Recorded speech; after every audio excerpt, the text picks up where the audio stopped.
limbe mar President William Ruto kaluoni senior Jay Bonyo wacho ni onge dongruok manyo kelo nen mana siasa mana homecoming party mar siasa ariyogi bentie gima nyien manyo kele Vio Jay ngene pile wacho ka ni siasa ang'o momiyo dhano donje siasa en mana mwandu kaka ipogo mwandu to en power emomi neno kata ng'amo ndi mare nyaka wa film ndi mar president nikech yudo kata ng'amo odhi e kura moyombi ibro yudo ka nitie kaka nyako many mondo tim ang'o obede sirikal nang'o mondo obede mesa kamitoke cha omiyo an abopogra gi senior gi BOJ ni leaders wano kopenjo gima jopiny dwaro ing'eni nitiere dina manchi chamo ga state lodge ing'eni ng'ama ni e iye manie mesa mawacho gima chamo ng'ama ni ok bing'e gima ne gichamo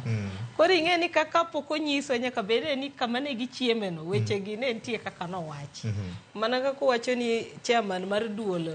James Nyikalo ni gotima ng'owa onego miwa feedback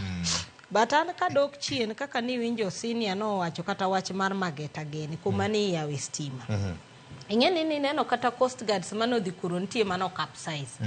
manyisi ni mano gima nde sirikal wacho kaka ni winjo ko wacho no bro golo chopa mi rescue go fishermen cha okapa ni mano gima onego beni wuok kuom jatelo to county government nitiere ineno nikech king'iyo schedule 4 functions ma county government ang'urit sirikal maduong' ni nikech gimoro kaka security ten concurrent county government tigi manyalo timo sirikal maduong' tigi manyalo timo nyocha nchi neno ka President William Ruto nodhi yawo nyaka shipyard manyiso ni jo military ntiere nyaka Kisumu ang'o momiyo pod wabedo gi shida gi ma pod wadhi manyo president Nairobi mondo bi omiwa chopa koni mondo wa rescue godo jowa nti nyaka coast guards ma obedo station Mbita kori neno kata Mageta ni kani neno kata kane pok migosi William Ruto dhi kata yo madhi kuro dongonge kata mtoka madhi kuro unge koro magi gik monego beni county government ipenjo ni to functions ma chiko miyo gi ka be gitiyo godo nikech kata siriwo ma mi wacho ni gino bedo launch county government no wacho mabe ni ne giketo 60 million mar loso milni but koro credit odhi kanye ne sirikal maduong' nikech ng'ama no yawe ne en William Ruto kidhi Kisumu ni winjo ko wacho mabe ni Lake Basin Kibos kuchocho kama be no chako yawe project kendo mar rice ni winjo ko wacho no keto billion adek kendo farmers mabedo targeted gin farmers 6,000 mo wacho ni tang'o momiyo nyalo bet ni wa import mchele koa Uganda to wan wanyalo pidho marwa kendo wanyalo dhi factory mwa tim nade mwa supply kanyo ni neno kodogo wacho chirni yake ka en function ma national government kose en function mar county government kech no wacho no winjre gi county government ma Kisumu gi Professor Nyang' Nyong'o no dhi goro chirni 12 e county mar Kisumu mondo kony jogo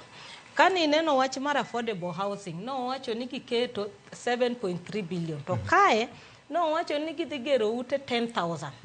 ute gi nus gi ne dhi ne mama mboga mo wacho ni mama mboga pile ka dwe ka dwe bro chula 3,000 opogre gi ute magidake mag chuodho magidake sani ke chonge ni gichula 3,000 koro sani sirikal dhi miyo gi ute maber molo man koro ko wacho ni gini en affordable housing mama mboga ang ni chula 3,000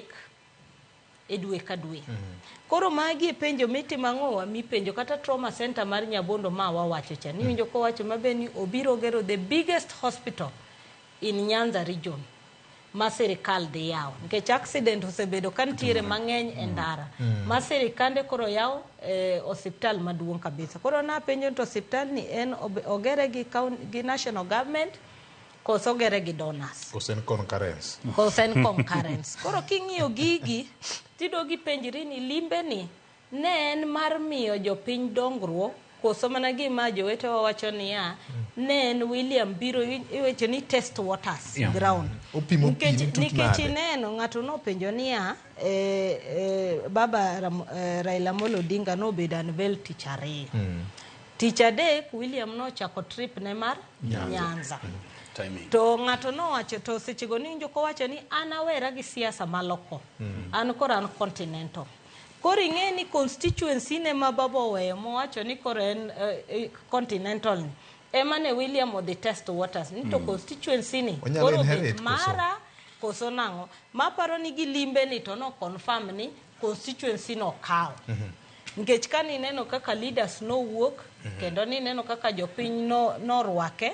manyiso ni constituency ni ose inherit kani winjo kata leaders kaka no wuoyo especially jo ODM ni winjo kaka Simbarati no wuoyo ni winjo kaka governor Abdulswamad no wuoyo ni winjo kaka chairman chama no wuoyo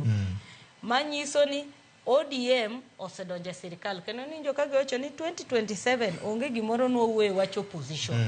manyiso ni 2027 wasedonje sani erokamano koro limbe ni ne en test waters tapa ni William kuwuok ten ng'ama mor moingo ji ten nikech constituency mano manyo cha oyudo erokamano Senior Nyando